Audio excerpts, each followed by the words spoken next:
بسم اللہ الرحمن الرحیم۔ مجلس انصار اللہ سوئٹزرلینڈ کے 30ویں سالانہ اجتماع 2023 کا کامیاب انعقاد۔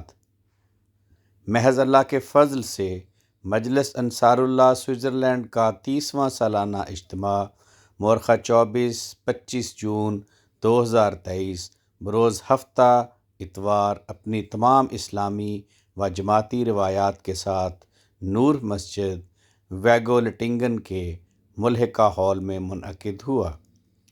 پہلے روز احباب کی حاضری 78 جبکہ دوسرے روز 99 رہی، جبکہ 60 کنیکشنز پر آن لائن بھی دیکھا گیا۔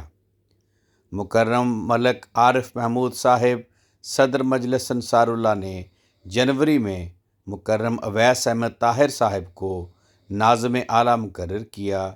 اجتماع سے قبل 2 دفعہ وقار عمل کے ذریعے اجتماع گاہ کو سجایا گیا۔ پہلے روز اجتماع کا آغاز صبح 10:30 بجے ملک عارف محمود صاحب صدر مجلس انصار اللہ سوئٹزرلینڈ کی پرچم کشائی اور مہمان خصوصی مکرم و محترم عطاء المجیب راشد صاحب امام مسجد فضل لندن کی دعا سے ہوا۔ اس کے بعد افتتاحی تقریب کا آغاز محترم مہمان خصوصی صاحب کی صدارت میں ہوا۔ تلاوت، عہد اور نظم کے بعد محترم صدر صاحب مجلس انصار اللہ نے اپنے خطاب میں انصار کو ان کی ذمہ داریوں کی طرف توجہ دلائی، جس کے بعد مکرم ولید طارق تارنستر صاحب نیشنل امیر جماعت سوئٹزرلینڈ نے افتتاحی تقریر کی، جس میں انہوں نے انصار کو اپنی ذمہ داریاں احسن رنگ میں ادا کرنے کی تلقین کی۔ آخر پر محترم امیر صاحب نے دعا کروائی۔ دعا کے بعد تلاوت، نظم اور تقاریر کے مقابلہ جات ہوئے۔ دوپہر کے کھانے اور نماز ظہر و عصر کی ادائیگی کے بعد سے پہر 3 تا 6 بجے تک موہل ہائم کے سیکنڈری اسکول کے ہال اور میدان میں ورزشی مقابلہ جات ہوئے۔ ورزشی مقابلہ جات کے بعد 7 بجے شام نور ہال میں بیت بازی کا دلچسپ مقابلہ ہوا۔ بیت بازی کے بعد محترم مہمان خصوصی صاحب کے ساتھ ایک محفل کا انعقاد کیا گیا، جس میں انہوں نے اپنا منظوم کلام سناتے ہوئے خوب داد وصول کی۔ اجتماع کے دوسرے روز کا آغاز نماز تہجد، نماز فجر و درس و تلاوت سے ہوا۔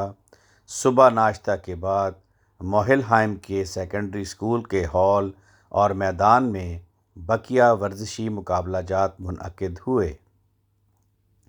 ورزشی مقابلہ جات کے بعد نور ہال میں بقیہ علمی مقابلہ جات ہوئے، جس کے بعد محترم مہمان خصوصی صاحب کی صدارت میں تلقین عمل کے موضوع پر اجلاس منعقد ہوا۔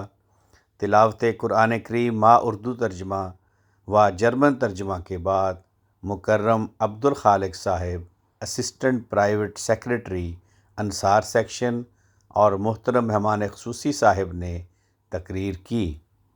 دوپہر کے کھانے اور نمازوں کی ادائیگی کے بعد اجتماع کا اختتامی اجلاس محترم مہمان خصوصی صاحب کی صدارت میں شروع ہوا۔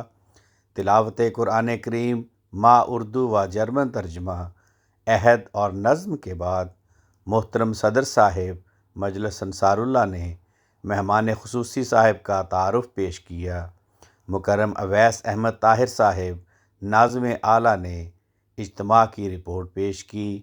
رپورٹ کے بعد محترم مہمان خصوصی صاحب نے علمی اور ورزشی مقابلہ جات میں نمایاں کامیابی حاصل کرنے والے انصار میں انعامات تقسیم کیے۔ اس کے بعد محترم مہمان خصوصی صاحب نے اپنی اختتامی تقریر میں خلافت سے وابستہ رہنے کی تلقین کی اور اختتامی دعا کروائی۔ اختتامی دعا کے معنی بعد مرکزی مہمان خصوصی کے ساتھ اجتماع کی انتظامیہ کے گروپ فوٹوز ہوئے۔ محترم صدر صاحب مجلس انصار اللہ نے مہمان خصوصی صاحب کی خدمت میں یادگیری شیلڈ پیش کی۔ رپورٹ صباح الدین بٹ، نمائندہ روزنامہ الفضل انٹرنیشنل سوئٹزرلینڈ۔ آواز رانا عرفان شہزاد، لندن۔